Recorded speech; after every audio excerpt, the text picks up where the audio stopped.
Ito mga idol, makikinig na. Maririnig natin yung mga tilawak dito mga idol, manok.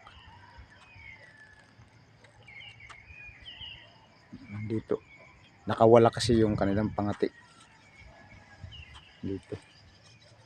Ay ayaw mahuli. Kung baga saan dalan-dala ng mga idol. Mga kamaster. Ang ganda rito mga kamaster oh. Jesus. Andiyan mga kamaster yung motor ko.